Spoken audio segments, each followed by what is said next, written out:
the head what do you call him again? The governor. That's why she plays governor generals. Yeah, That's what they call she them. have the governor generals in different countries. That's what I'm saying. Yeah, Yeah. representing her. Mm. That's why any decision the government have to make, they have to get the approval of the governor general. Which is why showing you. That's how it's set up. So let me ask you that. The governor, not when they having the meetings in the house, the governor general doesn't even be there. No. The fellas have a piece of metal. But that's what representing the governor general. Yeah, a piece of metal. So I don't know if they have that piece of metal representing the governor general or the queen. Which one are they representing? The queen need to represent the queen. Because I noticed man does bow down. They just bow down to that piece of iron or what? And I see like shit that they got.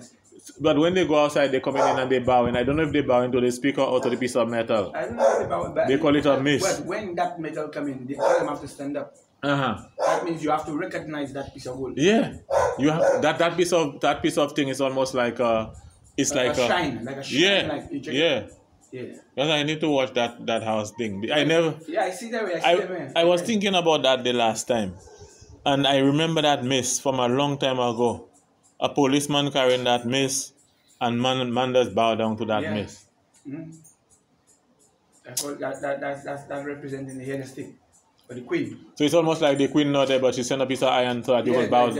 So you bow into the piece of iron. Recognize the throne there. And now, if you look at the inauguration of King Charles, who do you think that was putting the crown on his head? The lodge fellas and them. But same man, you see them and have all them gold square pictures around the neck. If you go on YouTube and look at it, them man that responsible for inaugurating the king, to say who that crown king, they are putting the king and thing in place. And then after the priest after them man, to bless that. So the fellas just showing you how their kingdom operate. It just showing you. But I've never seen it. Yeah. But I get an opportunity to look at it. But a lot of people will look at that and they'll not even understand. No, because I can't see that. Yeah, I can't see they'll not see that. They just look at the thing broad. They look at the broad spectrum. But you, as a child of God, you're looking at what's going on because when you hear the preacher and them preach, I even listen to what the preacher and them praying. That God ordained Messiah. God don't ordain sinners, guys. I don't care who you are, guys. You check it. God might allow you and maybe allow you to reign.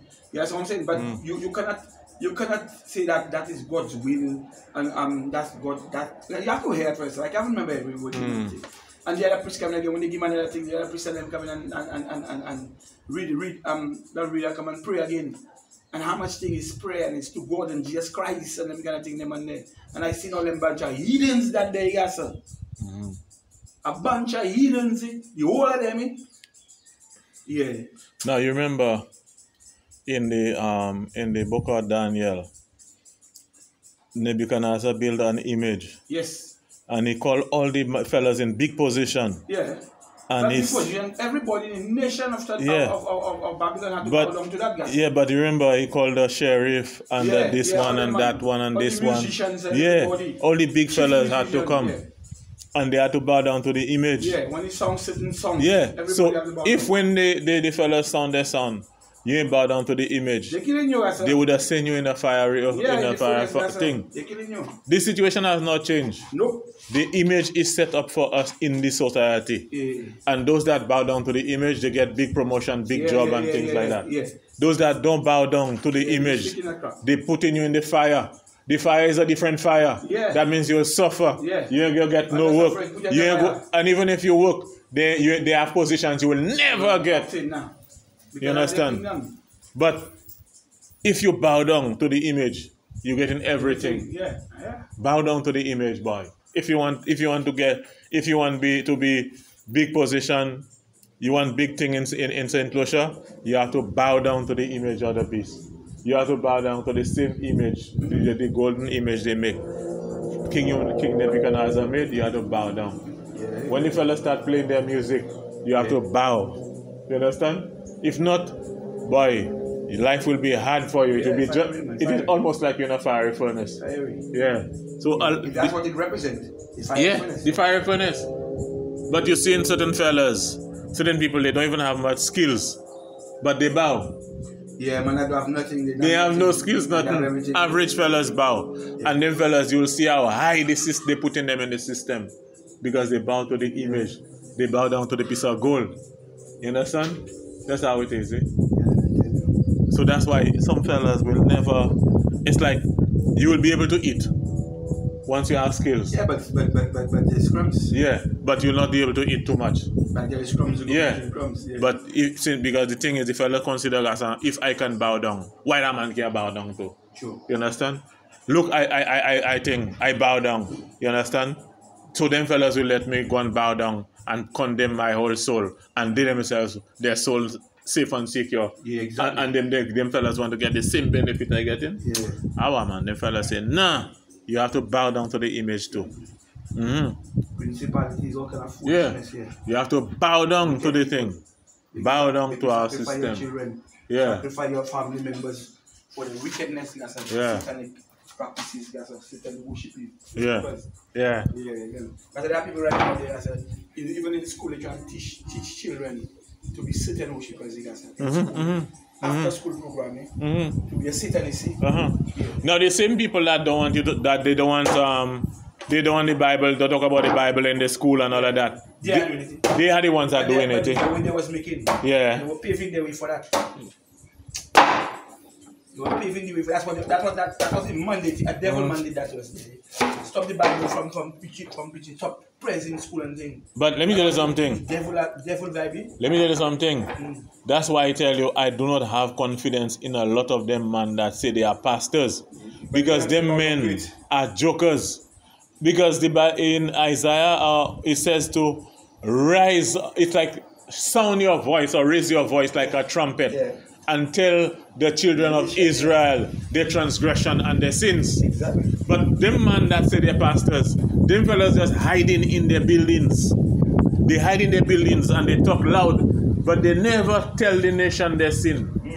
Do you know that the prophets, all the prophets we talk about, Isaiah, Ezekiel, and all them fellas used to tell the leaders about what they were doing wrong. And for that reason, the kings used to put them in jail.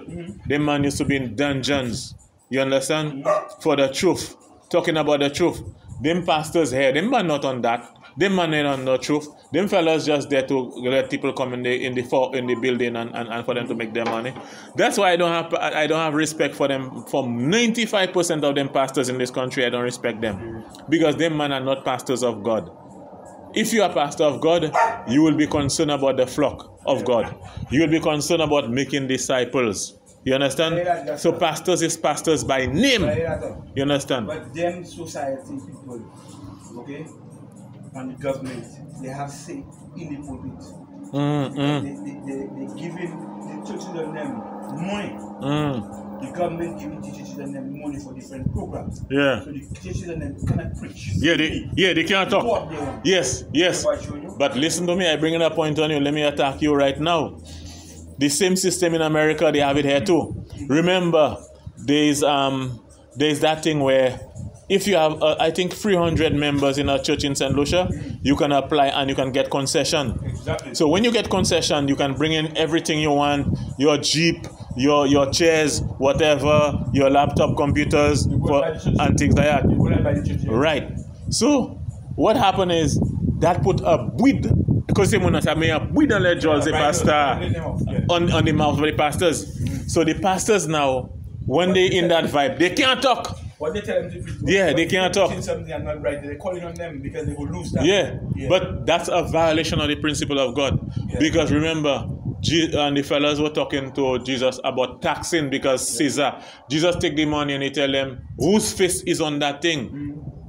They say, that is Caesar's face. He say, okay, give Caesar what is Caesar and give God the things that are God. That means pay your taxes.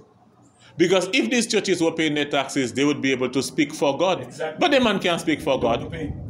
They can't speak for God because the fellas have you where they put a bridle, as you say, on their mouth because they ain't paying taxes. You understand? You should pay your taxes, Gassan. The Bible said, give unto Caesar what is unto Caesar, and to God the things that are God. So if you're paying your taxes, the fellas cannot put a bridle on your mouth. Because you can say that not pay tax when a parley.